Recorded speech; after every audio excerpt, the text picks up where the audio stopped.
Bien, vamos a proceder ahora a la ponencia sobre incendios y evolución de las superficies forestales, que está a cargo del catedrático de la Universidad de Barcelona, que investiga en ciencias ambientales, incendios forestales y ciencias del suelo, y como lidera un grupo de investigación, el Grupo de Recerca Ambiental Mediterránea. Bueno, pues tiene la palabra. Gracias. Muy bien. Muchas gracias. Bueno, primero de todo, por supuesto, agradecer a la organización, a la Universidad de Valencia y a los organizadores porque estamos encantados de estar aquí y poder poner nuestro granito de arena. Y agradecer a mis compañeros de ponencia, que la verdad hemos trabajado muy a gusto estos días preparando esto y espero que sirva para poner un poco de luz. Nosotros somos Ana Badía, de la Universitat Autònoma de Barcelona, Marcos Francos, de la Universidad de Salamanca, Pepa Morán, de la Politécnica de Cataluña, Raúl Quílez, que es de la Sociedad Valenciana de Gestión Integral de Emergencias, y yo mismo, de la Universitat de Barcelona. A ver. Sí. Bueno, me voy a poner así si no lo veo. Sí, un poco. Bueno, yo creo que me voy a poner de pie, porque si no... Sí, pero sin gafas no veo. Ah, vale, vale. Tenemos una edad. Bueno, la primera frase que Javier ha acabado un poco con lo de la anticipación, y nosotros hemos empezado con esto, del when a crisis happens, be ready. Y la crisis no es que sea la crisis que vendrá, sino la crisis que ya estamos. Vamos a hacer un poco de introducción. Los incendios forestales son una perturbación, es recurrente, y nuestros paisajes mediterráneos no son ajenos a este fenómeno. O sea que incendios vamos a tener siempre y forman parte de nuestra historia. El fuego, expresado como un incendio forestal o como herramienta, debería, aquí estuvimos debatiendo, ponemos debería o debe o tiene, y creemos que tiene que ser considerado y tenido en cuenta como un agente ecológico más de nuestros bosques. ¿Cuál es el problema? El problema, y ya se evidenció hace muchas décadas del siglo pasado, no es el incendio en sí, sino la existencia de grandes incendios forestales, lo que llamamos GIF, que son destructivos, tanto para los aspectos naturales como para las personas y las infraestructuras. Dos impulsores de esta deriva, englobarse en dos causas: cambios de usos del suelo y cubiertas del suelo y cambio climático. Y luego las desgranaremos un poquito más. Esta imagen, Pont de Vilomara, 2022. 2022 luego veremos una pequeña estadística, lo importante que fue en términos de grandes incendios forestales. Foto de bombers de la Generalitat de Catalunya. Aquí sí que quiero decir que la relación, yo creo que es muy importante, la relación entre profesionales, académicos, operativos, es muy importante. Los bomberos, bomberas, no se dedican ya solamente a extinguir, hacen prevención, hacen gestión, hacen investigación y nosotros colaboramos mucho con ellos en muchas cosas. O sea que es muy importante esta relación. ¿Ves esta fotografía de aquí? Esto es un gran incendio forestal, es muy intenso, aquí se está desprendiendo muchísima energía y, como también nos hizo notar Raúl Quílez, que está en esta ponencia, ya cuando hablábamos de incendios cerca de zonas urbanas, se interpretaba como zonas de interfase urbano-forestal, urbanizaciones. No, esto ya es una ciudad, o sea que el incendio puede llegar a la ciudad. Y otra cosa, esto es un gran pirocúmulus. Estos grandes pirocúmulos, que son energía porque hay combustible para formarlos, estos grandes pirocúmulos pueden llegar a colapsar. Y eso, a los bomberos les interesa mucho también investigarlo y lo están haciendo, porque son los primeros que se exponen a este peligro. Imaginaros que esta gran nube colapsa encima del Pont de Vilomara. En Málaga tuvimos en 2022, creo, un colapso de este tipo y en Cataluña también ha habido. O sea, con esta fotografía podemos estar aquí horas y horas explicando cosas. La primera de las figuras, relacionamos, para entenderlo, número de hectáreas quemadas por cada gran incendio forestal, ¿de acuerdo? Con esta figura también podríamos estar mucho rato. 1994, más de 3.500 hectáreas por un solo gran incendio forestal. El 94, aquí en la Comunidad Valenciana, en Cataluña, es el gran año de los incendios. Muchos de nosotros empezamos a investigar a raíz de estos grandes incendios, pero es que lo hemos superado. Ya en 2007, 2012 hubo atisbos de que casi, pero en 2022, Zamora, Huelva, Castellón, Zaragoza, los grandes incendios lo superaron. Y por comunidades autónomas, no son incendios, grandes incendios forestales, es lo que nos preocupa. ¿Vale? Comunidad Valenciana va en primer lugar, Andalucía, Cataluña, y aquí ya contemplamos grandes incendios forestales superiores a 5.000 hectáreas. Gran incendio forestal en España son más de 500 hectáreas, y aquí solo de 5.000 para arriba. Y como podemos ver, ya hay muchos incendios de más de 20.000 hectáreas, y en esta gráfica, en esta figura, ya salen Asturias, Navarra, más comunidades del norte. 2022, primer gran incendio forestal de más de 5.000 hectáreas en Navarra, más de 20.000 hectáreas en Castilla y León, o sea que la cosa va preocupante. Superficies forestales. Solo he puesto dos tablas, la de la Comunidad Valenciana y de Cataluña. Ahora se están celebrando los 50 años del primer inventario. Si vais a la web del Ministerio, veréis hay un vídeo y todo que está muy bien. Estamos ahora, tenemos el cuarto inventario forestal de hace muy poquito, y aquí solo notar de que la superficie forestal va aumentando. El compañero también lo ha dicho con esta fotografía tan estupenda que ha puesto. Y solo mirar aquí, en monte arbolado total del primer inventario, 408.000 hectáreas a 883, o sea que en 50 años se ha doblado el total arbolado. No solo incremento de superficie, sino también de densidad. Bien, desgranamos un poco el primer detonante, ¿no? El cambio de usos y cubiertas del suelo debido a un cambio de modelo socioeconómico. Seguramente todos vosotros lo conocéis, pero está muy bien de repetirlo.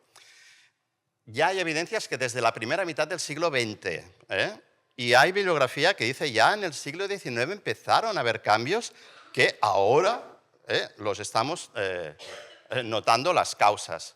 Pero es la primera mitad del siglo XX en España, ya es muy importante. Esto es lo que explican los cambios en el paisaje.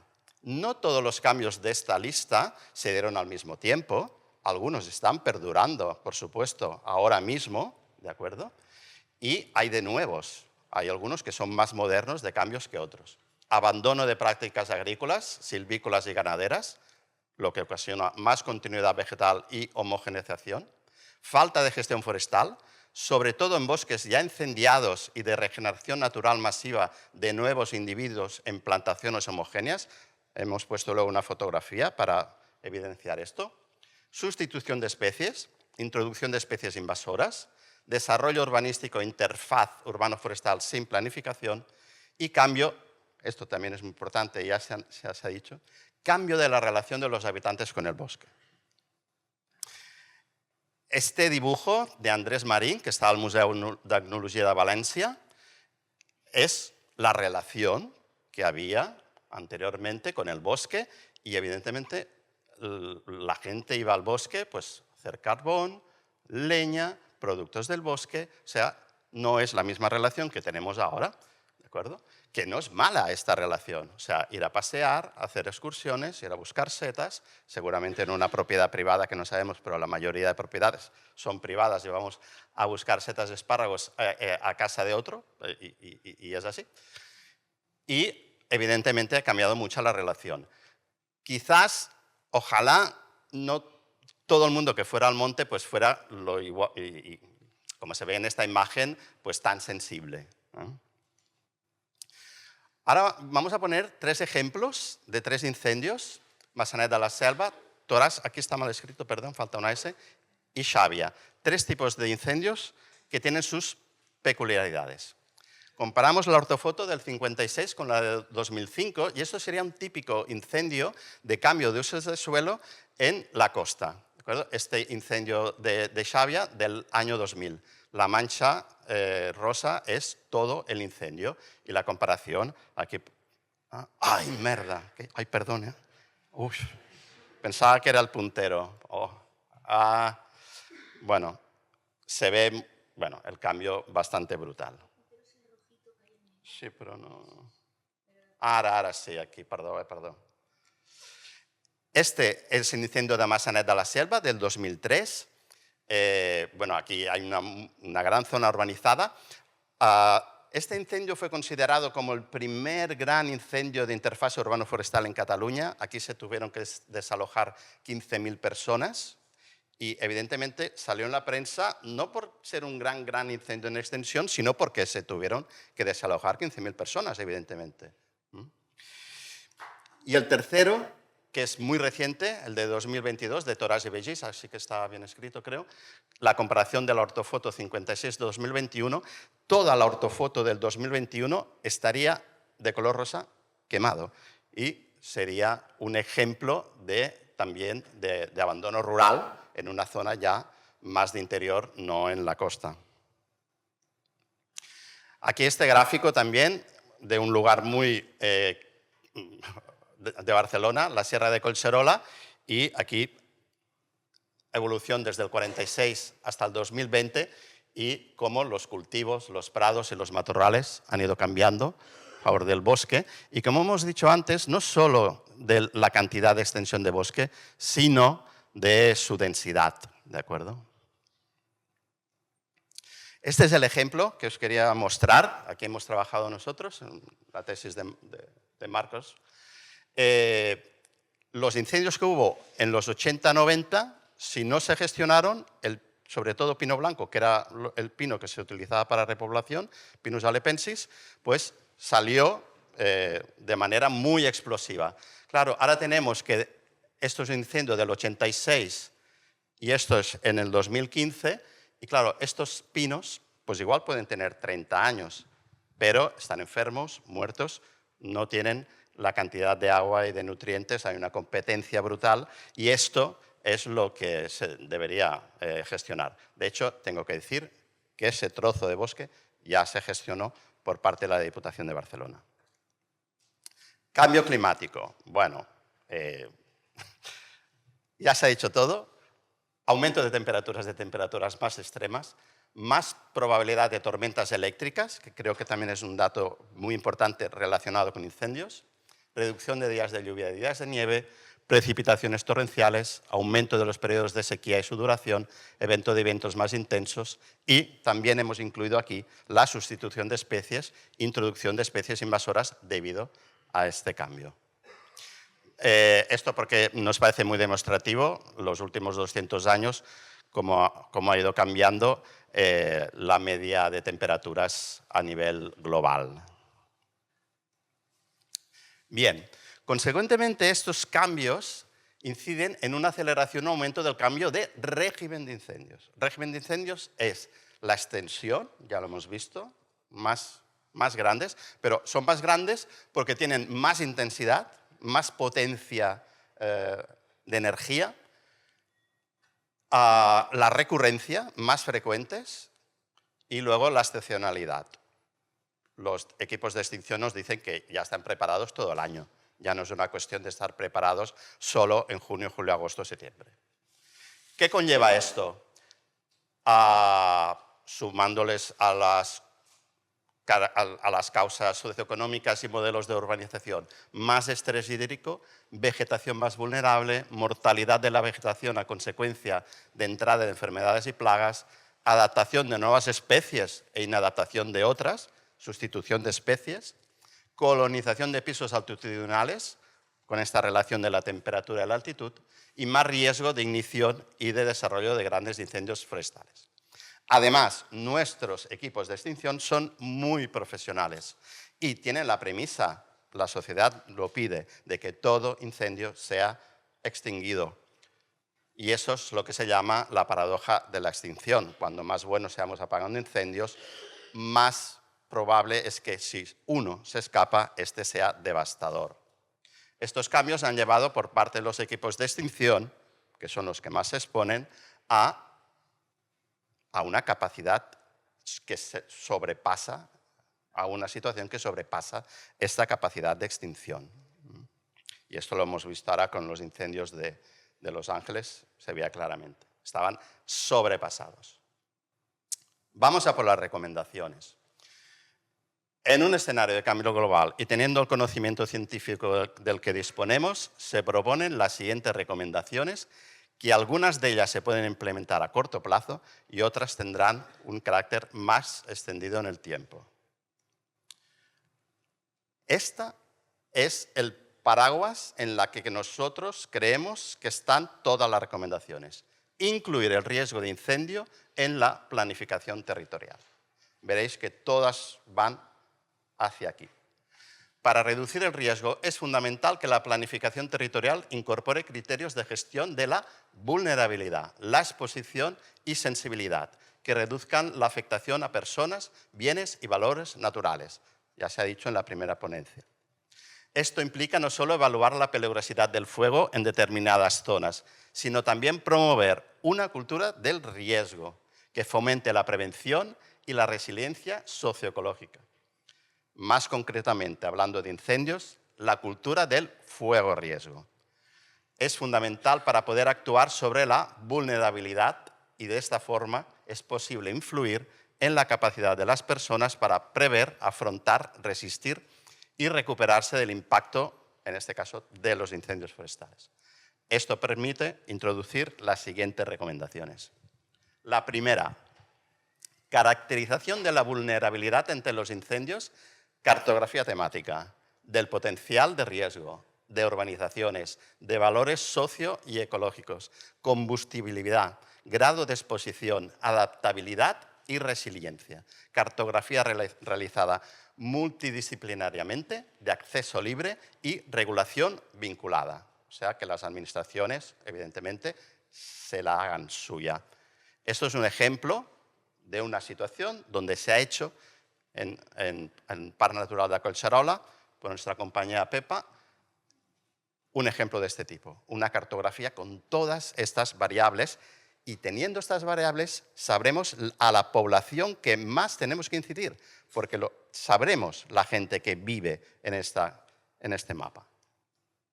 La segunda recomendación, fomentar paisajes multifuncionales, promoción de paisajes en forma de mosaico que alternen bosques, cultivos y áreas abiertas. Y las podemos desgranar en estas tres. Sistemas agrosilvopastoriles para gestionar la biomasa y reducir la continuidad del combustible. El combustible es la variable del incendio que nosotros podemos gestionar. Como ha dicho Javier en la primera ponencia, lo de la temperatura ya no es una cosa que ya es inercia, pero el combustible sí que lo podemos gestionar.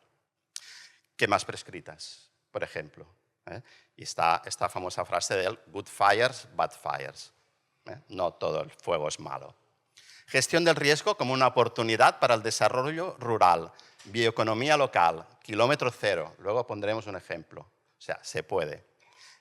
Y esta tercera, en 2023, gran parte de nosotros estamos en la Fundación Pau Costa y en 2023 se realizó, también en una reunión con muchos expertos de toda España, la declaración de los grandes incendios forestales en España y son 15 puntos, uno de ellos encaja perfectamente aquí y es fundamental potenciar un mundo rural vivo con un sector primario medioambientalmente sostenible, fomentando el consumo de productos locales y la puesta en valor de los productos forestales, los madereros y los no madereros. ¿De acuerdo?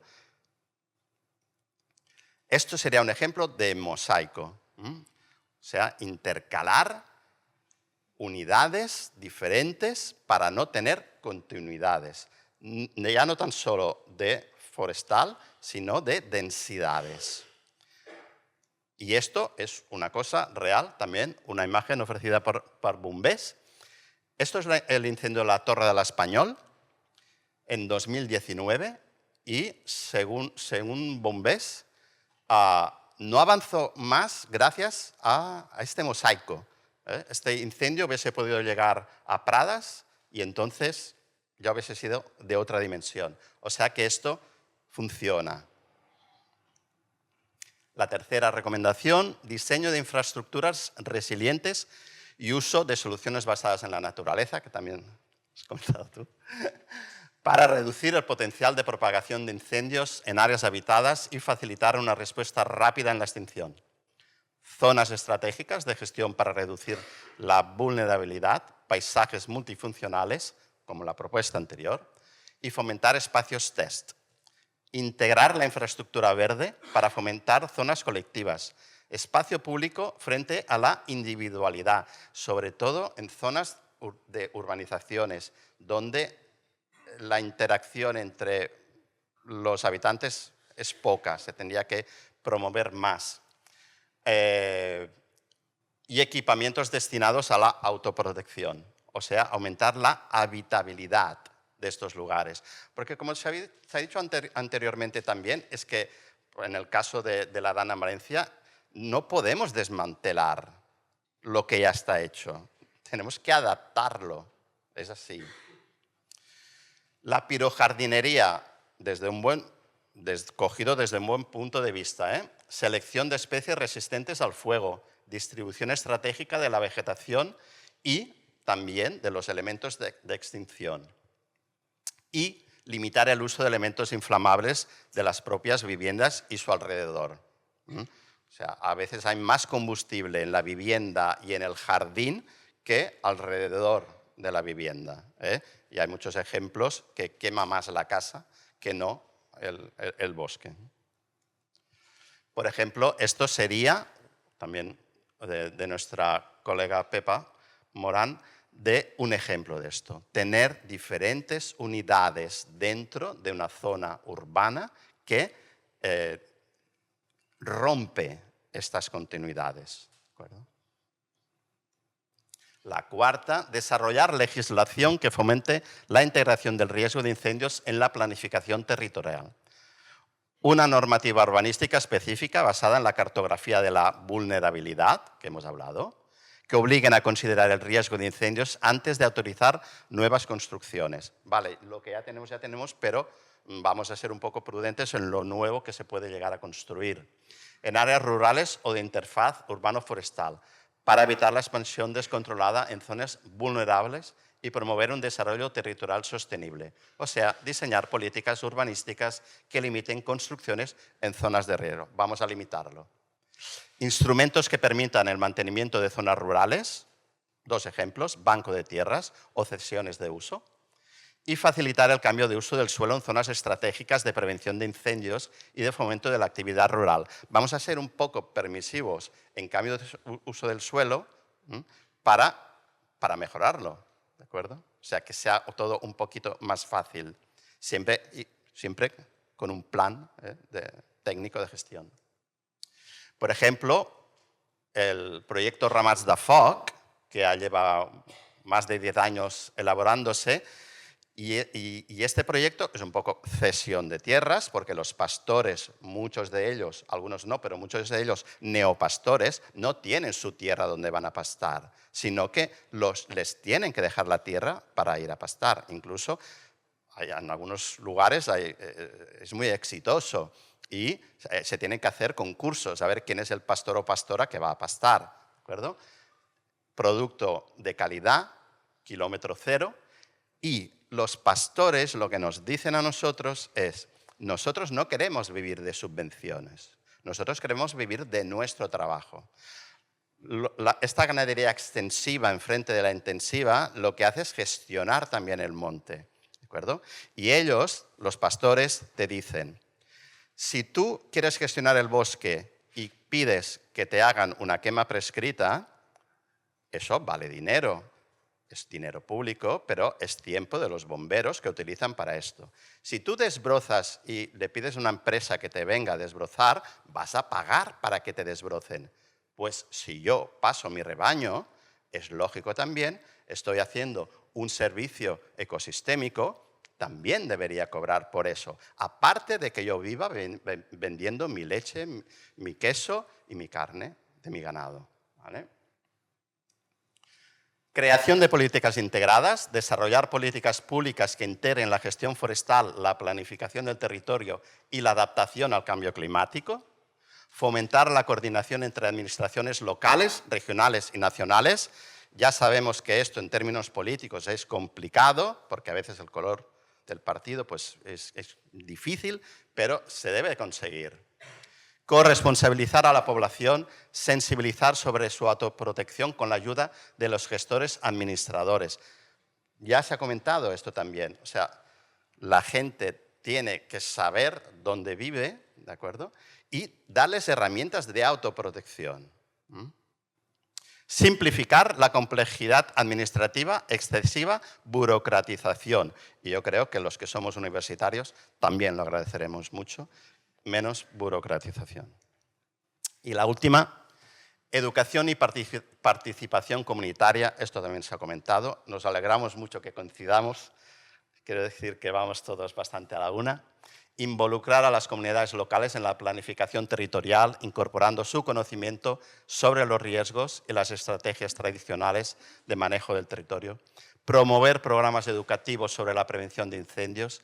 Esto va a permitir fortalecer el compromiso ciudadano con la prevención de incendios y fomentar prácticas responsables. Y también dirigir, no hacer campañas a nivel global, sino incidir, como sabemos dónde vive la gente, porque hemos hecho una buena cartografía, vamos a incidir dónde vive la gente.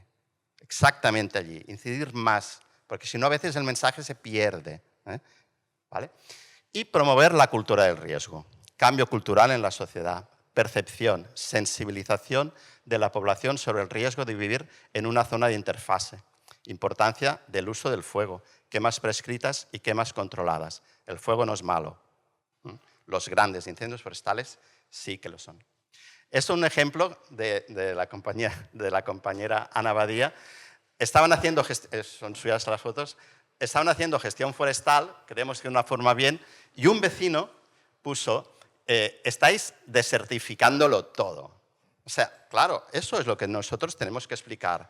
O cuando se hace una gestión forestal, decirle a los vecinos: escuchar, vamos a hacer esto, pero esto es para un bien de todos y de aquí se puede sacar un rendimiento, etcétera, etcétera. Lo que decía, relación bomberos con la sociedad y con los académicos, jornadas. De verdad, hemos hecho jornadas que igual han venido 5 personas. Es igual, tienes ya 5, ya los tienes ahí controlados. Que vienen 20, pues mejor. Los niños, a veces cuesta un poco trabajar con niños, pero sensibilizarlos. Esto es un gran proyecto que ya lleva muchos años, MEFITU. Como os he dicho, participamos en la Fundación Pau Costa y se les enseña no solo la relación con el bosque, sino la relación con el fuego. ¿De acuerdo? Y la verdad es que cuando se hace, bueno, además que la gente que lo hace de la Fundación Pau Costa tiene una sensibilidad brutal, la recepción es muy buena. La recepción es muy buena. Y esta última frase, ya para acabar, que también es de la declaración que os comentaba: es necesario, mediante la investigación, la educación y la comunicación, trabajar para lograr la convergencia de las visiones urbana y rural sobre los escenarios actuales de grandes incendios forestales que son el problema.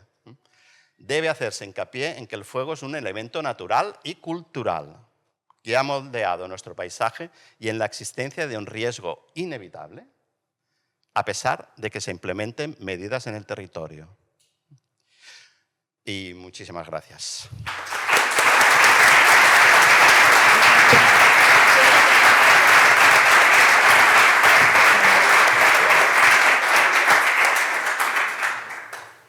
Muy bien, por favor, Jaime. Sí, Voy a llamar al ponente anterior.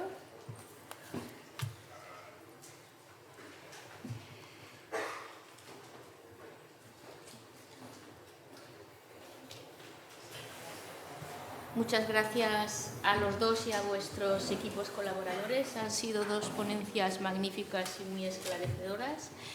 Y ahora se abre un momento de debate. Muy bien. Y ya veo que por aquí piden la palabra. Uy, muchas palabras. Muy bien, eso está muy bien. Empezamos por aquí. Gracias. Sí, gracias. Brevemente, gracias a las dos ponencias que han sido realmente muy relevantes y pertinentes. Y mi pregunta va para Jaime, porque has hablado de la diferencia que hay el riesgo de confundir eficacia con sostenibilidad en sentido general, o de confundir lo que pasa a escala de parcela con lo que pasa a escala de territorio. O, por ejemplo, otro de los mitos que suele haber con los temas de certificación, donde has hablado de los regadíos agroindustriales como agente de certificación y no tanto como solución. Y mi intuición es que esto, como agente de certificación, porque realmente se corresponde con lo que tú has dicho de certificación, es maximizar la rentabilidad a corto plazo, ¿no? Que es lo que hacen pues, ese tipo de modelo de regadío, otros no, evidentemente. Entonces, mi pregunta es, porque mi intuición es que las percepciones públicas y en los medios de comunicación sigue anclada en todos esos mitos, ¿no? Y quería preguntarte si ves alguna tendencia esperanzadora en ese sentido, a nivel, digamos, de cambio, aunque sea lento, de percepciones. Gracias. Vale, gracias por la pregunta. Yo sigo viviendo experiencias de agricultura regenerativa, de modelos más tradicionales, pero no necesariamente anclados a tecnologías muy antiguas, sino que van utilizando tecnologías modernas y herramientas que... Porque a veces se confunde esto, ¿no? Que la agricultura tradicional es como cultivar hace 60 años y no tiene que ser así, ¿no? Es un uso menos intensivo de los recursos, ¿no? Entonces sigo viendo experiencias y cada vez hay más. La gran duda que siempre hay es que, en general, cuando se planifica el uso del territorio para dar de comer a la población, siempre nos quedamos en el mismo razonamiento un poco lineal, ¿no? Más población, hace falta más alimentos, en 2050 va a haber tal población y necesitamos más alimentos. Pero si recapitulamos y vemos qué cultivamos, si vemos que también aquí hay un sesgo anglosajón, ¿no? De food systems, cuando vemos a qué se dedica, a qué cultivamos, resulta que tenemos a nivel mundial unos 8 millones de kilómetros cuadrados para producir cosas que nos comemos directamente y hay otros 8 millones de kilómetros cuadrados para cultivar cosas que no nos comemos, que damos de comer a los animales, o es algodón, y en la industria del algodón hay todo un modelo de obsesión por estrenar una prenda cada 3 días. O sea, en realidad igual no hace falta tanto, ¿no? Por otra parte, de todo eso que producimos, y yo he dado unas pequeñas cifras de cosas que se tiran aquí, pero más o menos a nivel mundial se tira casi 1/3 de lo que producimos en las distintas fases de... Entonces, el razonamiento, si vamos al razonamiento tradicional, ¿no? De más población hace falta más, y siempre está haciendo falta más porque hay más población, y entonces los sistemas más tradicionales que producen menos parece que no van a soportar esa demanda, y dice, bueno, pues que igual no hay que producir tanto. Es que a lo mejor si no tiramos 1/3 de lo que producimos por el camino, 1/3, ni más ni menos, y empezamos a cultivar cosas que nos comemos más directamente y no dan tantas vueltas por ahí para acabar comiéndolas, en una que, de nuevo, si vamos punto a punto, parece como muy eficiente, pero no hay una máquina más eficiente que una cabra que se come restos del bosque y lo convierte en proteína animal. No hay nada más eficiente que eso. Y eso, en realidad, pasamos de eso, ¿no? Y lo que hacemos es cultivar soja, no sé dónde, la llevamos 4.000 kilómetros, se la come un cerdo aquí en España, ese cerdo lo importamos a China. ¿Eso es eficiente? Eso es desperdicio de recursos impresionante, ¿no? Hace poco leí en un libro, me parece que era de Fernando Valladares, que el gasto de petróleo, el gasto de combustibles fósiles, o sea, el 70% de lo que se gasta en combustibles fósiles es para mover los combustibles fósiles. Entonces, estamos en esa...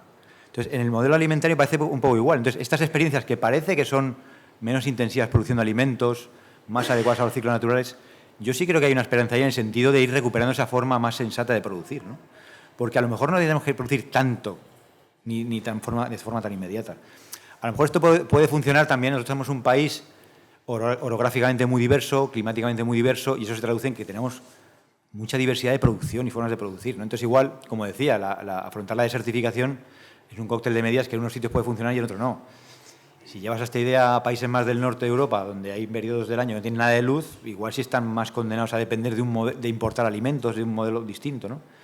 Pero aquí en España yo sí creo que podemos debido al bagaje que hay de conocimiento, tener una agricultura menos intensiva, más sosegada, donde, repito, no necesitamos producir tanto. Siguiente pregunta. Buenas tardes, soy Antonio Castro de la Universidad de Almería. Gracias a los dos por la charla, ha sido súper didáctica. Jaime, tu charla sobre desertificación, y como acabas de contestarle ahora a Julia, cuestiona el modelo de producción de alimentos y comercialización y de alguna forma también cuestiona el libre mercado. Si estamos aquí para recomendar a los políticos, todos sabemos que esa recomendación es muy sensible y produciría incluso pánico colectivo, ¿no? ¿Cómo se puede traducir esa recomendación de repensar el modelo de producción y comercialización de alimentos en Europa, por ejemplo, sin que se genere un problema serio? Sí, bueno, es verdad que yo puedo haber dado la impresión de ese tipo de que mover alimentos de un lado para otro es un poco absurdo, pero como también acabo de contestar a Julia, es que en algunos casos es inevitable, ¿no? No todos los países pueden procurar alimentos ni la diversidad de alimentos que aquí a lo mejor sí podemos, ¿no? Y fijaos que a veces cuando se habla tanto de la producción kilómetro cero, eso es viable en algunos sitios. Y además eso está en consonancia con la política de Trump, que es aranceles para todos porque yo me autogestiono, ¿no? Son autocracias. No podemos caer en modelos que al final dice, bueno, entonces anulamos el comercio mundial. El comercio mundial es importante y tiene su utilidad, ¿no? Por eso yo decía que tampoco es una cosa o la otra. El comercio mundial nos puede ayudar cuando hay una sequía, de repente aquí ni la notamos. O sea, aquí a lo mejor hay un año de malas cosechas y no se nota. ¿Por qué? Porque vienen los alimentos de otro sitio. En Níger pasa eso con el mijo y la gente se muere de hambre. Entonces, tiene su utilidad el comercio internacional. O sea, tampoco vamos a decir, no, ahora yo cierro las fronteras y yo me apaño. Como decía, aquí a lo mejor tenemos más posibilidad de sobrevivir, en otros países no. Entonces, hay que llegar a consensos que yo no sé exactamente cuáles son y, de hecho, obviamente no tengo la receta y también por eso creo que tiene que haber muchas voces y poner... Oye, se te ha olvidado considerar esto, ¿eh? Y, por ejemplo, también nosotros en Europa estamos, o se han promovido políticas, es decir, oye, hay que dar oportunidades a países menos desarrollados como los africanos. No decimos que no queremos que vengan aquí o que nos invadan, no sé qué, a veces se dice esto, vamos a darles oportunidades allí. Pero cuando se dan esas oportunidades resulta que enseguida se les sabe decir, es que los tomates en Senegal se producen de una manera no sé qué, entonces no están comiendo la tostada. Y dice, bueno, pero ¿qué es exactamente lo que queremos? Yo lo que apuesto sobre todo es por ver qué queremos hacer un poco entre todos y ver las cosas buenas de hacerlo de una manera o de hacerlo de otro y comparar, ¿no? Igual es que no tenemos ya más remedio y decimos, mira, es que nos hemos acomodado tanto que estamos súper pillados por Internet, necesitamos ver Internet todo el tiempo, comer a todas horas ultraprocesados y ya está, y el mundo va a durar esto, pero seamos conscientes de que si vamos por ahí va a pasar eso. Lo que yo creo que a veces sucede, y a lo mejor es porque nuestro mensaje se distorsiona o no lo comunicamos bien, es que queremos dar la impresión de que encima somos la generación más ecologista de todos los tiempos. O sea, Repsol no contamina, es súper verde, el otro hace vuelos por todo el planeta, pero es guay, la agricultura de regadío frena el desierto. Hombre, joder, nos hagamos trampa en el solitario, ¿no? Entonces, yo creo que esta es una oportunidad para poner de manifiesto las contradicciones que tenemos, que son bestiales. Y entonces con eso, a ver si con un poco de sentido... Yo por eso no diría como soluciones radicales. Comercio internacional, no podemos hacer eso. O sea, eso es una barbaridad. Luego, esas transiciones tienen que ser suaves. No podemos decir, ahora agricultura agroindustrial, no. Bueno, es que solo si nos está cubriendo el 80% de nuestras necesidades, no podemos decir, no, ahora la agricultura regeneracionista, de un día para otro. Pues tampoco va a funcionar, va a ser un desastre. Entonces yo insisto en poner de manifiesto las cosas buenas que tienen, también nuestro sistema tiene cosas buenas, porque por algo estará ahora mismo es el que funciona, ¿no? Yo soy muy amigo de intentar, más que justificar los modelos actuales, explicar por qué se han impuesto. Y se han impuesto por una serie de motivos. Entonces, pues recordemos por qué se impusieron, recordemos por qué la gente se fue del campo y se fue a la ciudad. Recordemos también que la vida en el campo es muy dura, o era muy dura. Entonces, oye, yo ahora no quiero empezar a hablar con una metodología que sí, puede ser más sostenible, pero resulta que yo ahora a 5 bajo cero me congelo, quiero un tractor confortable. O sea, eso hay que entenderlo también, ¿no? Hay que intentar entender todos los puntos de vista y sobre todo ser sensatos y no hacer cosas contradictorias, que para mí es lo que más me hierve la sangre cuando lo veo, ¿no? Cuando una administración a un nivel territorial hace una cosa y otra hace exactamente lo contrario. Y al cabo de unos años igual se dan la vuelta. Y a nivel sectorial ocurre un poco lo mismo, ¿no? A lo mejor, por ejemplo, decimos, no, es que los campos de golf son malísimos. Dice, bueno, ¿cuánto agua consume un campo de golf? Compáralo con la agricultura.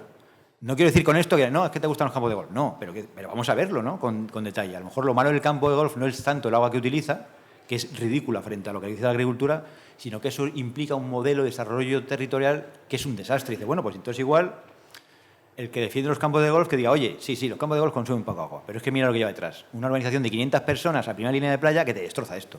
Entonces, no es que estemos en contra de él por el tema del agua, sino es por otras muchas cosas, ¿no? Entonces, como vivimos en una sociedad tan sumamente compleja, es muy complicado que yo ahora te diga, no, en Europa habría que hacer este tipo de comercio. Yo qué sé, tío, yo eso sé algunas cosas, no sé. Y yo mismo soy consciente de las muchísimas limitaciones que tengo.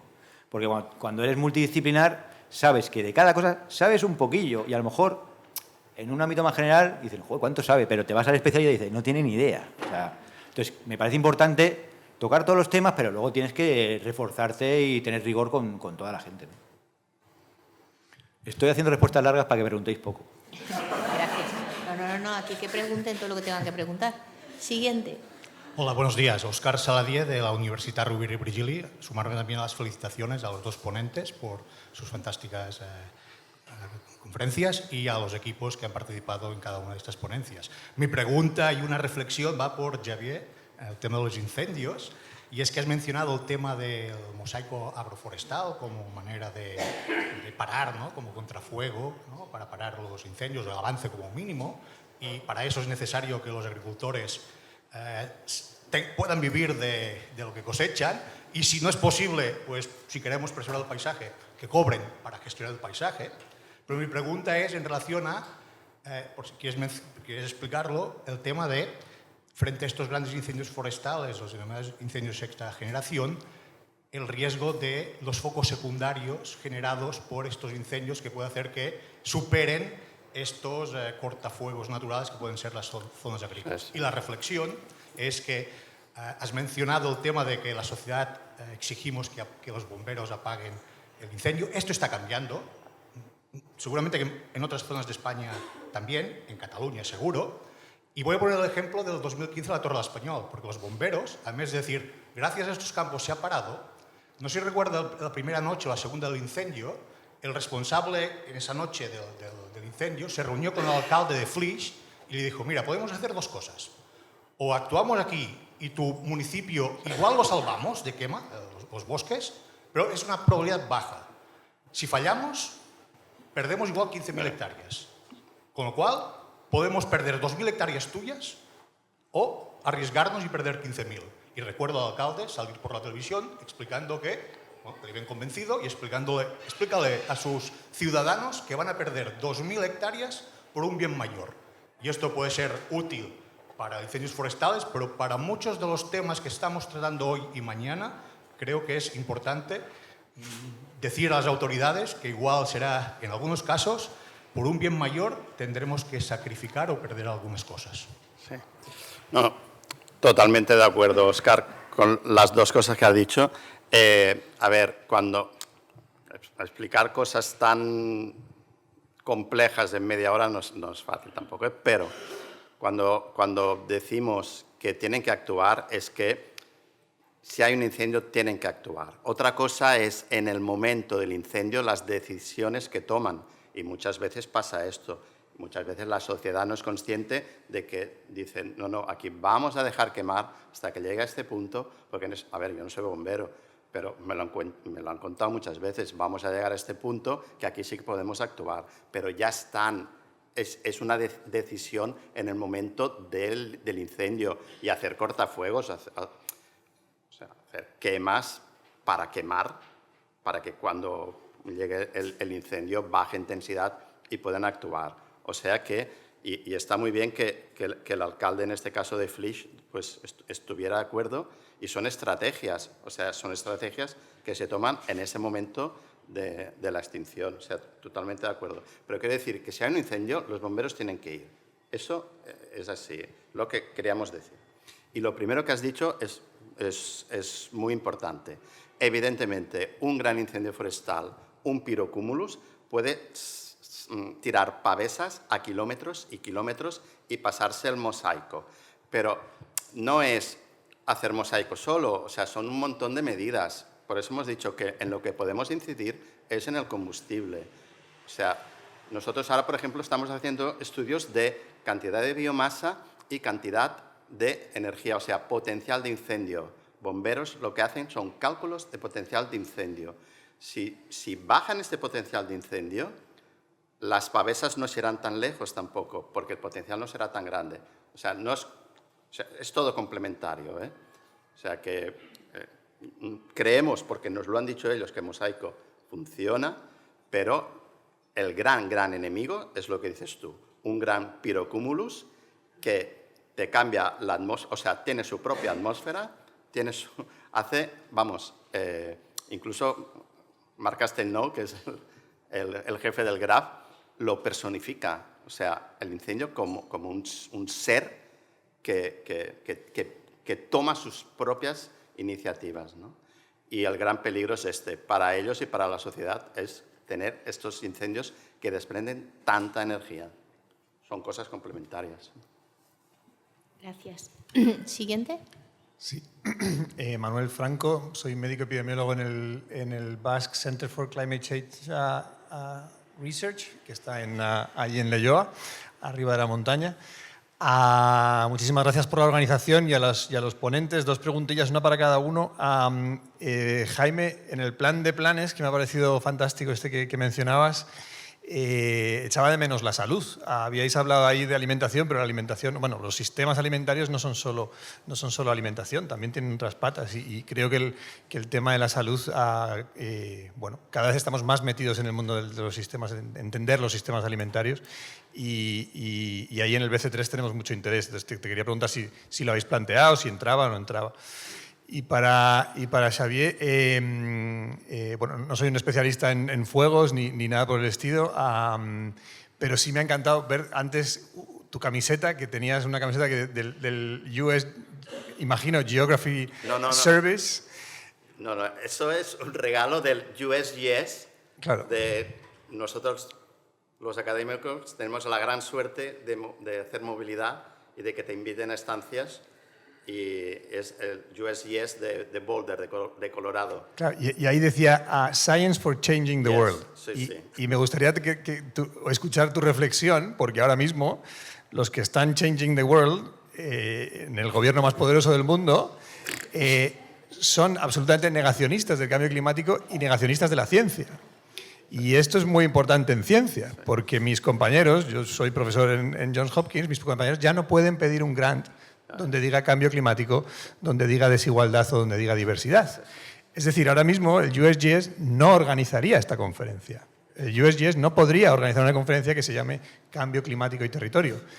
Y esto creo que es muy importante para todos, pero bueno, tú llevas la camiseta. No, pero yo supongo que como tus compañeros y yo también estoy en contacto con los colegas de Estados Unidos y evidentemente se ponen las manos a la cabeza. O sea, yo tengo una amiga que llora del USGS, llora cuando ve las políticas de este tipo. O sea, claro, pero no es problema de los científicos. O sea, yo creo que los investigadores estadounidenses están con nosotros.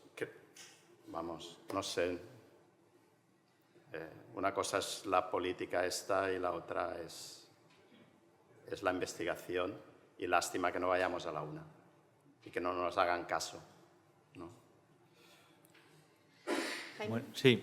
Bueno, yo he mencionado muy tangencialmente algo de alimentación, que de hecho creo que es una pata muy importante, ¿no? Porque además me parece que se mueven en la misma dirección. Entonces, había citado muy tangencialmente, por ejemplo, la Estrategia Nacional de Alimentación que tiene que elaborar ahora el Ministerio de Agricultura y donde yo planteo cómo eso no puede tiene que ir de la mano de cómo se plantea el Plan Nacional de Regadíos, por ejemplo, ¿no? Entonces, lo que se está viendo cada vez más, y de hecho la última COP que se ha celebrado en Riad, y un trabajo que hemos hecho nosotros que quizás se publique en breves, es como, y fijaos cómo la discusión o las preguntas que estamos haciendo de certificación tienen que ver con los sistemas de alimentación. O sea, ya casi no estamos hablando ni de sequía ni de erosión, que por supuesto es parte del problema, sino de cómo producimos los alimentos, ¿no? Entonces, se ha convertido como un eje central cómo producir alimentos o estos food systems que por extensión incluyen cosas que no comemos por el algodón, como el algodón, por ejemplo, porque gestionar eso bien actúa simultáneamente en las 3 convenciones de Naciones Unidas: biodiversidad, desertificación, cambio climático. Entonces, yo lo que he ido viendo a medida que he ido metiéndome estos últimos años en sistemas de producción de alimentos, en algo que me interesa mucho y que que estoy terminando de conectar con la desertificación, ¿no? Que me parece esencial, que es, por ejemplo, el tema de los ultraprocesados. Eso me parece que es el último gran desastre. O sea, bueno, el haber hecho que nuestro modo de vida, por la prisa que tenemos, porque vivimos en ciudad, estamos tan desconectados que consumimos ultraprocesados, eso tiene la vertiente, por supuesto, nutricional y de salud. Y, por ejemplo, también otra cosa que mencioné muy brevemente es como el perder suelos y solamente sustituirlos por 3 elementos esenciales hace que nutricionalmente no tengamos muchas cosas. Pero el hecho de apostar cada vez más por los ultraprocesados, lo que está haciendo es modelar la agricultura. Porque la agricultura lo que necesita al final son una serie de ingredientes con una serie de aditivos que, si vais metiéndose en el tema de los ultraprocesados, veréis que pues son cosas que se utilizan para el asfalto, eso mismo te lo ponen en un hot dog, o sea, vale para lo mismo, ¿no? Y básicamente muchas de las cosas que se meten en los ultraprocesados es para conservar la textura y la comida y todo eso. Entonces, claro, si tú vas hacia políticas de más kilómetro cero, intentar reducirlo, una agricultura regenerativa que te permite tener un suelo de verdad y no solamente una cosa química que sostiene unas plantas, pues es que estás mejorando el medio ambiente y probablemente en unos años tengas mucho más éxito en temas de salud. Porque lo que ya se va viendo últimamente, ya no sé hasta qué punto, y tú sabrás mucho más que yo, es como ya las generaciones que están muy, muy despegadas del campo, porque ya son muy urbanas y tienen este estilo de vida muy de comer basura, porque básicamente es basura, pues claro, resulta que empezamos a tener tumores a edades muy tempranas, enfermedades que no sé, que eran esperables con edades ya muy avanzadas. Y entonces todo esto tiene que ver con la forma de alimentarnos. Y la forma de alimentarnos está totalmente relacionada con el cambio climático, la desertificación, la biodiversidad y otros muchos problemas, ¿no? Entonces, es verdad que yo aquí prácticamente no he hablado del tema de salud y nutricional, pero creo que está en esos círculos que yo iba haciendo, que finalmente ese tipo de círculos cada uno tendrá el suyo. Y claro, igual si tuviese hecho el tuyo, hubiese puesto salud como el primero de todos, ¿no? Y al final es un poco una deformación profesional, ¿eh? Y entonces uno va llegando ahí, yo he tardado muchos años en ir llegando y ver esta conexión entre los ultraprocesados y todo lo demás. Pero me parece muy buena apreciación y creo que es un elemento esencial, ¿no? El considerar los elementos de salud, porque claro, todo eso, aparte de las tragedias que pueden ser personalmente, es un coste impresionante para el Estado, ¿no? Entonces, claro, si tú al final acabas armonizando la forma de producir alimentos con un medio ambiente sano y con una salud más o menos adecuada a la población, eso es muy importante, ¿no? Entonces, creo que todo eso, de nuevo, tiene que ir de la mano. Gracias. ¿Más preguntas? ¿Más sí. intervenciones allí, por favor? Los que llevan el micrófono... Sí, més que una pregunta per ells dos, és un poquet, els quatre crec que han parlat un poquet, però bueno, la faig ara.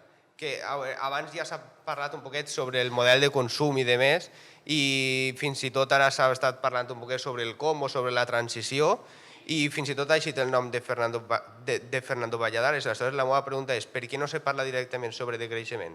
O per què no s'utilitza el nom si moltes de les mesures de les que esteu posant van en la línia d'alguna manera? N'hi ha algun motiu per no utilitzar el nom? Esto es para los dos, ¿no? O pues para... Pues supongo que es para mí me tienes que traducir un poco. Yo he entendido algunas cosas, pero otras no. te le digo, por favor, ¿puedes hacer la pregunta en castellano? Apunta't més el micro. Yo he entendido alguna cosa, pero... Sí, porque no la he entendido. O sea, que muchas de las recomendaciones que habéis hecho, los cuatro en general, van en la línea del decrecimiento. Y habéis hablado un poco como en el cómo y demás, y al final, pues, que el por qué no se utiliza la palabra como tal, o por qué no se... Es que no sé cómo decírtelo ahora. ¿El porque decrecimiento? no, El decrecimiento. no, es que en castellano no me expreso bien ni antes. Sí, no, sí. es que me ha pedido... Bien, Sí. voy a intentar... No, yo más o menos creo... O sea está... claro, antes hablábamos como de fulminar el comercio internacional y ahora que, ¿por qué no? Bueno, fulminar el comercio internacional, como que no, ¿por qué no somos más claros en decir, esto hace falta un decrecimiento de la economía, ¿no? Bueno, y es verdad que muchas de estas medidas son como vivir con más calma, ¿no? Producir menos o de otra manera, o a lo mejor producir cosas que no son tan materiales, porque el problema es que tal y como tenemos montado el mundo ahora mismo, resulta que los grandes capitales, y el problema es que nos gestionamos solamente por un indicador que es el PIB o la rentabilidad a corto plazo, si eso no cambia, es muy complicado que cambie lo demás. Entonces, claro, como sociedad, ¿qué premiamos o qué no premiamos, ¿no? Pero actualmente nadie da su brazo a torcer en cuanto a ralentizar la economía y que eso se traduzca en un PIB más bajo. ¿Por qué? Porque los grandes capitales en el mundo se mueven a donde más rentabilidad hay. Y entonces, tú te arriesgas mucho como país a que dices, yo voy a decrecer ahora. Te dices, sí, pues entonces las inversiones en vez de ir aquí van a ir no sé dónde. ¿Cómo puedes superar eso? Y dices, bueno, pues hago una autarquía y yo voy a mi rollo. Eso es muy complicado. Eso realmente es muy complicado independizarte del resto del mundo. Aquí yo sé que estoy hablando un poco en terreno pantanoso porque no controlo mucho el asunto. Pero creo que también hay ciertas palabras, y yo creo que por ahí va tu comentario, como que ya te implican cierto color político, ciertas actuaciones, y yo creo que también hay que quitarnos un poco ese miedo de decir, bueno, es un decrecimiento por esta serie de razones, porque no podemos seguir consumiendo agua a este ritmo porque no la hay. Entonces, quiero decir, no es que yo sea ahora de entonces que quiero hacer una revolución anarquista, y no, es que si no hay, no se puede, ¿no? Y por eso la idea un poco de desmitificar esas super soluciones tecnológicas o balas de plata, como se dice en inglés, los silver bullets, es decir, no, es que esto, ahora ponemos una desaladora, bueno, tenemos todo el mar, venga, vamos a desalar agua. Bueno, ya entonces hay que hacer ver, y a mí eso me pasó con estos representantes que os decía del Parlamento alemán, porque decían, bueno, pero se ponen desaladoras, digo, pero ¿usted sabe lo que implica poner desaladoras? Desaladoras significa que usted tiene que hacer pasar el agua del mar por un capilar que tiene el diámetro de su pelo, por ahí tiene que empujar el agua. ¿Qué significa eso? Muchísima energía. Energía solar, ya, pero a día de hoy es quemando petróleo. Entonces, si tú te vas por ahí, vas a emitir mucho más CO2, vas a empeorar el problema del cambio climático y, por supuesto, esa energía no es gratis, hay que pagarla. Y entonces el metro cúbico, en vez de salirte a, digamos, 5 céntimos, va a salir a 70. ¿Quién lo paga? El agricultor no lo va a pagar, porque no le da para eso. Entonces, esas soluciones como de resolver el problema no son tales. En el tema del agua se ve muy claramente que durante años todas las soluciones que han ido por el lado de la oferta, es decir, si con el agua superficial no nos da, hacemos pantanos. Bueno, ya hemos agotado todos los pantanos porque ya no hay sitio donde hacer, porque ya no hay sitios justamente eficientes donde se acumule mucha agua. Pues agua subterránea. Bueno, ahora ya nos hemos cargado los acuíferos. Bueno, pues trasvases ya, pero ¿de dónde traemos el agua? Si es que allí no llueve tanto como se suponía que llovía. En el Tajo Segura es que en el Tajo no llueve tanto, y en los Pirineos tampoco. Pues desaladoras. Y eso lo único que está haciendo es crear la ficción de que tenemos agua toda la que queramos y montarnos en un sistema de demanda impresionante. Entonces, hay que ir por el lado de gestión de la demanda, que dicho de otra manera es por el del decrecimiento. Es decir, pues consumamos menos agua, porque además mucha de ese agua no sirve para nada, más que para tirar miles de toneladas. Bueno, es verdad que por el camino a lo mejor generan empleos, ¿no? Pero creo que no tenemos que tener miedo a emplear esa terminología cuando está bien justificada bajo términos y estudios muy rigurosos, ¿no? Entonces, sí creo que hay mucho todavía, muchísimo, y que los colores políticos gestionan mucho lo que hacen. Incluso un político piensa una cosa, pero luego no atreves a hacerla porque a lo mejor su propio partido le dice, es que te estás poniendo del lado del otro, pero vamos a olvidarnos de eso, por Dios. Si es que lo que nos estamos jugando es seguir vivos o no, ni más ni menos. Entonces, yo sí creo que, como dices tú, que habría que utilizar ese tipo de palabras, pero claro, a ver quién da el primer paso, ¿no? Si me permites, un poco también por alusiones, crecimiento económico sostenible es igual a hipocresía. Porque uno no puede siempre crecer y que eso sea sostenible. Yo ya parto de que esa idea es muy hipócrita. ¿Y dónde está la sostenibilidad? La sostenibilidad está en el equilibrio, no en un crecimiento continuado, porque eso acaba con todo el sentido común. Y yo quería resaltar algunas ideas de mis compañeros, y luego sigo con la palabra. Querría resaltar el tema del círculo virtuoso.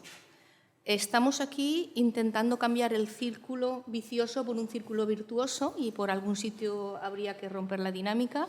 Me ha parecido muy interesante porque creo que es una solución que integra los problemas que hasta ahora se han puesto encima de la mesa, lo de un paisaje mosaico para todo. Paisaje mosaico para el agua, paisaje mosaico para el clima, paisaje mosaico para la desertificación o la aridez, que es que no es lo mismo, paisaje mosaico para los incendios. Y es que eso es un sistema mediterráneo, un paisaje mosaico. Así se ha adaptado siempre el sistema mediterráneo a todas sus circunstancias naturales de exceso de agua, de déficit, de suelos, de aridez, de incendios, mediante un paisaje mosaico. Y es justamente todo lo que estamos haciendo es en el sentido contrario.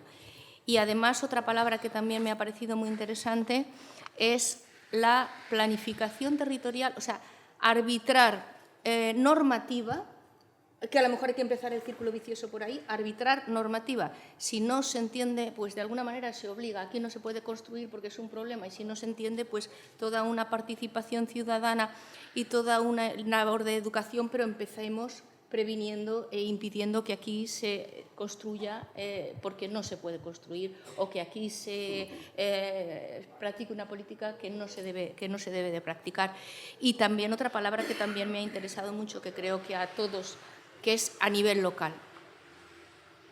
Hemos explicado de lo global a lo local, pero hay que actuar hay que actuar a todos los planos, pero es muy interesante también empezar a actuar de lo local para conseguir lo global, ¿no? Y desde ese punto de vista se entenderá mejor el decrecimiento económico, porque hay otros tipos de crecimiento más allá de la economía, la grandeza ecológica, el equilibrio, a más largo plazo. Aquí también se ponen los dos plazos, el rendimiento a corto plazo y el rendimiento a largo plazo, creo yo. ¿Quieres contestar como nos ha preguntado a todos? Sí. No, pero si creo no, que no haber respondido. Sí, sí. ¿Sí? Creo que sí. ¿Más intervenciones? ¿Más intervenciones por aquí?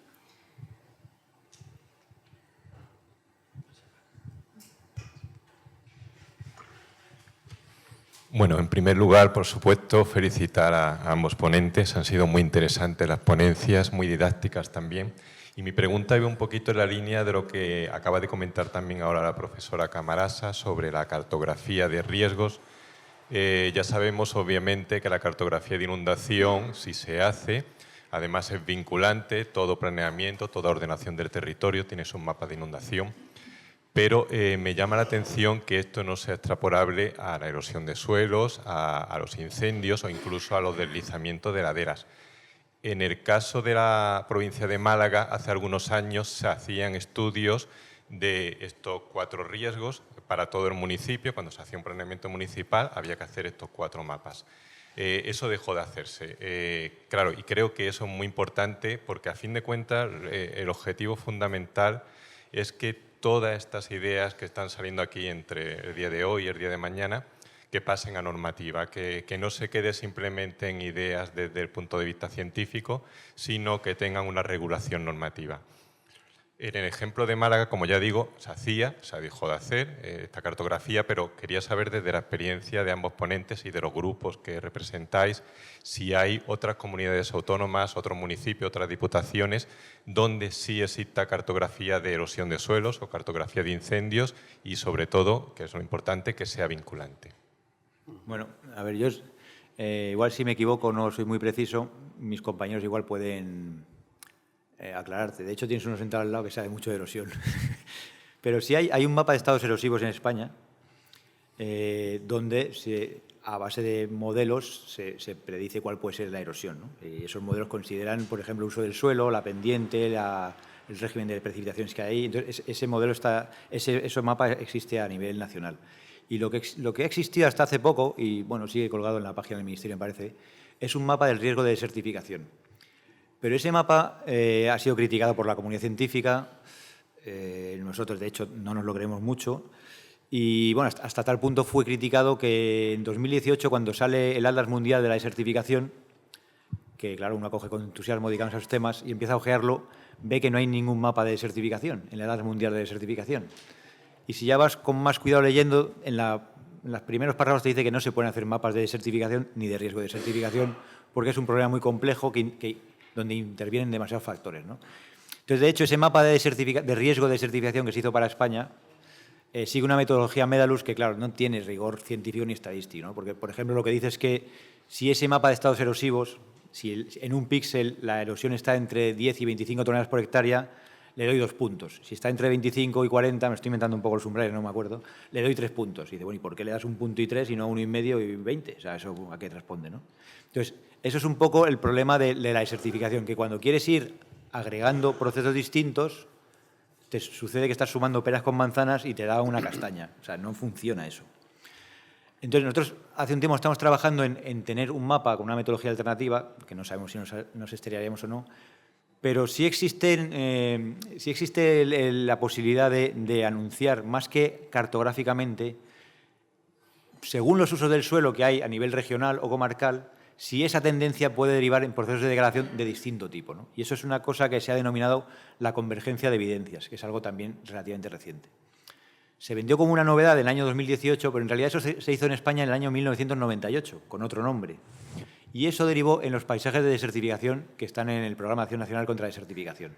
Entonces, eso tenía la desventaja de que no te decía píxel a píxel qué ocurría, pero sí te decía por grandes zonas biogeográficas y paisajísticas hacia dónde podía derivar ese territorio si los distintos drivers que operaban se ponen en funcionamiento, ¿no? Y nosotros estamos ahora afinando eso, como por ejemplo, si tú ahora te da por empezar a regar todo el olivar en España, ¿hacia dónde va eso, no? Si eso ha sido, como os he dicho antes, un cultivo de secano. Si empezamos a regar todo el olivar de forma no puntual, sino, pues eso es un paisaje de desertificación que, como te digo, no tiene una expresión cartográfica concreta, ¿no? Pero sí puedes decir, en todo el olivar de España, como esto empieza a pasar, pues tienes el riesgo de vaciar todos los acuíferos, por ejemplo, ¿no? Entonces, en la desertificación al menos la cosa es tan compleja que se ha recurrido a este tipo de ejercicios. Pero a mí me parecen bastante interesantes, más allá de no tener un mapa muy concreto que diga dónde ocurren las cosas, sí puedes decir que si se imponen este tipo de fuerzas o de demanda de aceite de oliva, porque ahora está muy bien pagado, puede pasar esto, ¿no? Y efectivamente vamos corroborando en comarcas que eso va ocurriendo, ¿no? Entonces, creo que al menos en el campo de la desertificación ahí todavía se puede progresar bastante. Hay esa información de mapas de estado de erosivos, tenemos mapas con el estado de las aguas subterráneas, y entonces eso lo que hay que hacer es intentar compilarlo de una manera que no sea sumar peras y manzanas. Y en esa estamos, ¿no? Es una fase científicamente atractiva, aunque sabemos que, claro, políticamente es un poco un desastre no tener un mapa de desertificación. Porque, como dice mi compañero Víctor Castillo, tener un mapa en blanco significa que puedes poner lo que te parezca. Entonces, ese es el problema, que si alguien se ha urgido políticamente a hacer un mapa rápido, ¿y qué tenemos por aquí? Como no tenemos, pues voy a poner lo que me parezca. Entonces tenemos que intentar de la ciencia anticiparnos a eso y dar algo que tenga un poco más de rigor. Ya respecto a incendios, sí, te lo dejo. A ver, un mapa de vulnerabilidad como el que nosotros proponemos no existe así a nivel de comunidad. Evidentemente, el Instituto Cartográfico tiene mapas de usos del suelo, de cubiertas del suelo, de todo. Pero un mapa tan detallado como el que nosotros proponemos, hay estudios hechos desde la universidad, como el que ha hecho Pepa, para un caso concreto, pero a ese detalle no. Y al detalle, a escala, a una escala que sea resolutiva, que nos dé mucha información, pero no a una escala 1/250.000, no, eso no. Y los bomberos, o sea, y lo que sí tienen los bomberos son mapas de combustible para macizos, pero es para su propio uso, que evidentemente es para que les interesa. Digas, Pepa, sí. Sí. Por favor, pasar el micrófono a la compañera. Muchas gracias. ¿Funciona? Que se presente. ¿Sí? Vale. Complementando un poco lo que comenta Xavi, no existe una cartografía normativa actualmente, por ejemplo en Cataluña, pero hay la voluntad de hacerla desde muchos sectores. Desde el campo de la academia principalmente estamos trabajando en metodologías para integrar el riesgo de incendios y sobre todo la vulnerabilidad en la planificación territorial y de paisaje. Pero para poder generar esta herramienta lo que estamos viendo es que debido a la complejidad de este tipo de fenómenos, etcétera, ¿no? Y de todas las variables que incluyen en la caracterización de la vulnerabilidad, sin un consenso no somos capaces de generar esta cartografía. Y me refiero a consenso académico, o sea, hay diferentes disciplinas desde la planificación urbanística, territorial, geografía, caracterización de ecosistemas, etcétera, que necesitan generar este consenso y, por suerte, a nivel académico se está avanzando en que cada vez hay más interdisciplinaridad en estos estudios, y el reto está mucho en la parte política, porque, por ejemplo, como comentaba Xavi, la combustibilidad es un aspecto fundamental para valorar la vulnerabilidad, pero también lo tenemos, porque contamos con el operativo de emergencias que está elaborando esta información ya de un carácter más de investigación. Entonces, creemos que esto es pasos que se están generando y que son fundamentales para poder dar el paso a una normativa, como comentaban unos compañeros, que ocurre a nivel de inundaciones, ¿no? Sin este consenso entre diferentes disciplinas, sin un consenso entre lo operativo y lo académico, difícilmente se puede llegar a un paso también político, ¿no? Básicamente, completar esta información. No sé si Bolsana. Gracias. A ver, muchas manos levantadas por ahí. Hola. Bueno, felicidades a los dos ponentes, ha sido muy ilustrativo y fantástico. Al hilo de lo que se está hablando, me parece un asunto no menor, en el caso valenciano tenemos un plan de acción territorial de carácter sectorial, ¿vale?, en materia forestal, ¿no? ¿Cuál es el viaje hacia la protección, ordenación y gestión de ese territorio? Fíjense, una vez hecho ese análisis de ecosistemas forestales, ¿vale?, nuestra planificación sectorial de referencia determina qué suelos son forestales estratégicos. Eso acaba al final en una reducción de una suerte de polilíneas cerradas que determinan qué es un suelo forestal estratégico. Vamos a dejarlo eso de momento ahí, ¿no?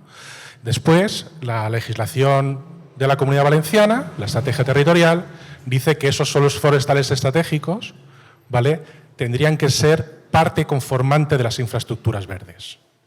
Tenemos que irnos a ver qué es una infraestructura verde, y es una área crítica del territorio que no debe ser ocupada por las actuaciones humanas y estar libre de la ocupación de los usos humanos o antrópicos. Y en el planeamiento debe aparecer como suelo no urbanizable de especial protección de carácter forestal. Es decir, que para que haya normas de vinculación, normas de aplicación directa, desde la planificación territorial hasta la escala, por ejemplo, urbana, y solamente hablo de blindaje y protección territorial, no hablo de gestión, no hablo de lo que significa y comporta desarrollar los planes forestales de demarcación o los planes locales de prevención de incendios forestales que van redactando los municipios, ¿vale?, pero con apenas consigna económica. Entonces, la realidad ahora mismo en el caso valenciano es esta. Primero, ¿vale?, coger el plan de acción territorial, planificación de carácter sectorial, de ordenación territorial, ¿vale? ¿Qué es suelo? ¿Qué es suelo forestal estratégico? Es decir, porque acumula una serie de valores productivos, ecosistémicos, de mosaico, interesantes, donde se introducen las variables de los incendios, etcétera. Una vez eso acaba plasmado en la necesidad de que forme parte de la infraestructura verde del territorio, se insta al planeamiento urbanístico a su cierre como un suelo no urbanizable. Se insta. Ojo, se puede justificar su salida con un buen informe o un mal informe de algún técnico competente, ¿no? Se insta a que eso acabe en el planeamiento. Eso desde el punto de vista del blindaje y del cierre de territorio, ¿no? Y, por supuesto, no hablemos de todo lo que es la parte de gestión. Y luego, y una pregunta muy rapidita, sí quería poner encima de la mesa qué vamos a hacer, en este caso, los valencianos, con la enorme masa forestal de pino blanco, Pinus alepensis, que está jalonando nuestras montañas. Más del 50% de nuestras masas forestales están secas, es decir, el pino blanco ya padece el estrés hídrico junto con un pequeño hongo que se nos ha metido. Tenemos todo el monte valenciano, que actualmente es un infierno potencial, y llevamos más de un año viendo cómo nuestras montañas se están jalonando con este tipo con este problema, y todavía nadie, aún hoy, ha metido mano a este asunto. Y ahora mismo tenemos el monte valenciano, que es un espacio de combustión exacerbado. Y nada más, gracias. Sí, en Cataluña estamos igual, con el Pinus alepensis, y hay un ejemplo que yo creo que es un buen ejemplo de repoblaciones que se hicieron, por ejemplo, en el macizo de Montgrí, que de hecho se hicieron las repoblaciones para evitar erosión, y ahí bueno, también hay un problema, porque hay una gran duna que se mueve y se come el pueblo costero. Pero bueno, sí que hacen su función, hicieron su función esos pinos. Lo que se está haciendo allí ahora es gestionar el sotobosque. Y con la gestión del sotobosque, algunos pinos también van a desaparecer, por lo que tú dices, por adaptarse, porque no hay suficientemente agua para todos los individuos. Cuando decimos gestión, lo que queremos es tener, se tienen que adaptar, menos árboles, pero que estos árboles tengan todo el agua, todos los nutrientes que necesitan. Y allí se está haciendo quemas prescritas, que aquí en la Comunidad Valenciana eso aún no, desde hace ya 25 años.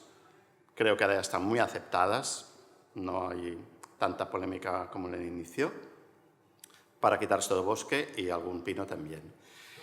Y el gran reto, y allí se está consiguiendo poco a poco, es introducir la secuencia fuego, ya no incendio, fuego, ganado. O sea que tanto el fuego como el ganado es complejo, no es fácil, se dice muy rápido, pero es muy complejo. Sería la manera de gestionar de una manera ese tipo de masas de pinos olepenses. Yo creo, me gustaría que lo vieseis cuando queráis, en el macizo de Montgrí, en la montaña Gran, se está realizando esto. Que es verdad que en la declaración de la Fundación Pau Costa le dicen, no, a ver, no podemos ir a gestionar todo el monte español de golpe, o sea, es una cosa a largo plazo, sería una de las cosas a largo plazo que podríamos decir hoy. Incluso está valorado económicamente. ¿Cuánto costaría realizar gestión de este tipo? Pero es un polvorín, lo que tú dices. Y cuando ya el pino está moribundo, está muerto, está seco, aún más. El potencial ese que decíamos de incendio aún crece más. Totalmente. Gestión, sí. Sí, vamos a ir, había algunas palabras pedidas, sí, vamos a ir acabando, ya sí, estamos fuera de plazo. ¿Se oye? Sí, adelante, Pues adelante. Yo soy el que dije lo del mapa en blanco, que se puede pintar lo que quiera. Un poco por apuntar. Yo creo que, por ejemplo, información sobre erosión de suelo, hay información bastante, digamos, exacta o al mismo nivel que hay a nivel internacional. Es decir, los estados erosivos fueron un primer paso, pero ahora está el Inventario Nacional de Erosión del Suelo a nivel provincial, que da una cartografía que es bastante fiable. Otra cosa es que desde el punto de vista de la academia siempre queremos avanzar más, queremos tener la décima, el decimal, pero bueno, muchas veces a nivel operativo con el número entero nos vale. Y muchas veces si nos vamos a ver el decimal, lo que pasa es que no nos ponemos de acuerdo las distintas escuelas académicas y entonces como damos carta blanca al gestor que haga lo que quiera. Pero no, he querido tomar la palabra por hacer una pregunta que me han surgido de dos preguntas anteriores, uno sobre el tema del comercio global y otro el tema sobre esa decisión que tuvo que tomar el alcalde.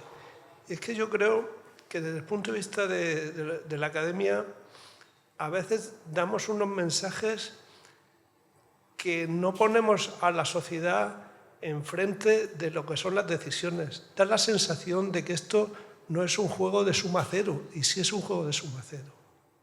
Y quiero referirme que cuando tomamos, y tú lo has dicho, Jaime, cuando se toma una decisión u otra, hay ganancias y pérdidas. Y la gente y nosotros somos los que tenemos que ponerlo encima de la mesa con esta opción, estas son las ventajas, estos son los inconvenientes, vamos a través de un proceso democrático, transparente y participativo, decir cuál es la opción mejor. Muchas veces da la sensación que podemos conseguirlo todo en el mismo sitio al mismo tiempo. Y eso realmente, la naturaleza, el territorio tiene sus límites que nos impide hacer eso. Cuando decidimos construir porque estamos cómodos, porque queremos una autovía y tal, que puede servir de retención y servir de presa, estamos aumentando el riesgo de inundación. Y hay que explicarle a la gente que todas las cosas tienen tienen sus ganancias y sus pérdidas. Yo creo que lo que hace la neutralidad, la degradación de la tierra, es precisamente eso.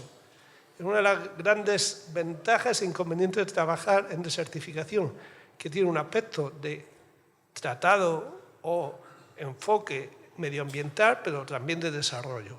y cómo hacemos compatibles esos dos aspectos es complejo, es difícil y sobre todo supone decisiones que tienen ventajas e inconvenientes. Y creo que a veces lanzamos mensajes sin especificar que esto en realidad es un juego de suma cero, que hay ganancias y pérdidas a la vez. Y que la sociedad como sociedad, tenemos que decidirnos por una u otra prioridad. Gracias.